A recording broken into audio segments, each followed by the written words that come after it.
चूंकि बिल्कुल बिल्कुल विधानसभा के बजट सत्र के आखिरी दिन मुख्यमंत्री ने तमाम विषयों को कहीं न कहीं अपने स्पष्टीकरण देने की कोशिश की, लेकिन सबसे अहम और ख़ास मुद्दा 1932 के खतियान को लेकर था। उन्होंने कहा कि कई सर्वे हुए हैं, समग्र रूप से देखने की ज़रूरत है। उन्होंने ये बताया है कि 1932 की जो जिद की जा रही है और जो एक माहौल बनाया गया है वो सही नहीं है। देखिए, ये सिर्फ विपक्षियों के द्वारा एक बरगलाने का काम राज्य की जनता को किया जा रहा है, और आज तक ये लोग सिर्फ लॉलीपॉप दिखाते रहे राज्य की जनता को। अब हमारी सरकार, जो माननीय मुख्यमंत्री हेमंत सोरेन जी के नेतृत्व में अभी 2-2.25 साल हुए हैं हमारी सरकार को, हम जमीनी काम कर रहे हैं और हम भरोसा दिलाते हैं माननीय मुख्यमंत्री के माध्यम से इस राज्य की जनता को कि एक एक काम, सिर्फ नियोजन की बात नहीं, एक एक काम इस राज्य की अंतिम पंक्ति के लोगों को केंद्र बिंदु में रखते हुए होंगे, और पूरे झारखंड के मूलवासियों, यहाँ के आदिवासियों को उनका एक एक हक और अधिकार मिलेगा। जब विपक्ष बोलता है समझ में आता है दादा, मगर जब लोबिन हेमरम रो कर इस बात को बोलते हैं तो बात थोड़ी गंभीर हो जाती है। मैं कह रहा हूँ, ये इस राज्य का निर्माण जिस उद्देश्य से कराया गया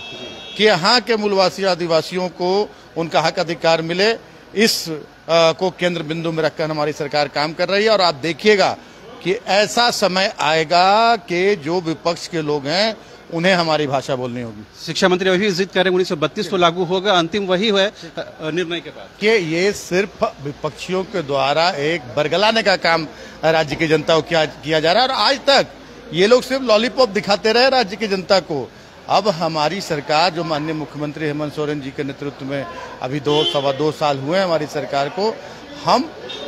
जमीनी काम कर रहे हैं और हम भरोसा दिलाते हैं माननीय मुख्यमंत्री के माध्यम से इस राज्य की जनता को कि एक एक काम, सिर्फ नियोजन की बात नहीं, एक एक काम इस राज्य की अंतिम पंक्ति के लोगों को केंद्र बिंदु में रखते हुए होंगे, और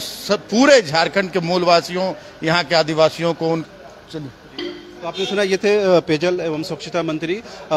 मिथिलेश ठाकुर, जिन्होंने कहा कि एक ऐसी परिपाटी विकसित की जाएगी, एक ऐसा माहौल बनाया जाएगा, एक ऐसा आधार बनाया जाएगा जिसमें झारखंड के मूलवासियों, आदिवासियों, झारखंड के जनहित, राजहित, समाज हित को ध्यान में रखते हुए और उसी को सामने रखते हुए एक बेहतर परिभाषा तैयार की जाएगी जिसमें तमाम लोगों को एक्सेप्टेंस हो। लेकिन बड़ा और अहम सवाल ये है, जब सरकार के अंदर और खासकर झामुमो के अंदर से ही जब उनके विधायक यानी लोबिन हेमरम आकर के पत्रकारों के बीच रोते हैं, उनके आंसू छलकते हैं, तो सवाल ये उठना लाजमी है कि क्या सरकार अपने लोगों की बात भी नहीं सुनती है। हालांकि मुख्यमंत्री खुद ये कह चुके हैं कि वो 1932 के खतियान का आधार का सम्मान करते हैं, लेकिन जो जितने भी सर्वे हुए हैं तमाम सर्वे को समग्र रूप से देखने की जरूरत है। उन्होंने लातेहार के 2005 के सर्वे का भी उल्लेख किया। उन्होंने कहा कि कई सर्वे हैं, अभी हाल का सर्वे ये है, तो क्या एक सर्वे को लेते हुए दूसरे सर्वे को छोड़ दिया जाना चाहिए? ऐसा नहीं होगा। झारखंड के तमाम लोगों के तमाम जो वर्गों का ख्याल रखते हुए जनहित में, राजहित में और समाज हित में निर्णय लिया जाएगा। कैमरा पर्सन हृदय के साथ रांची से न्यूज़ बाइस्कोप के लिए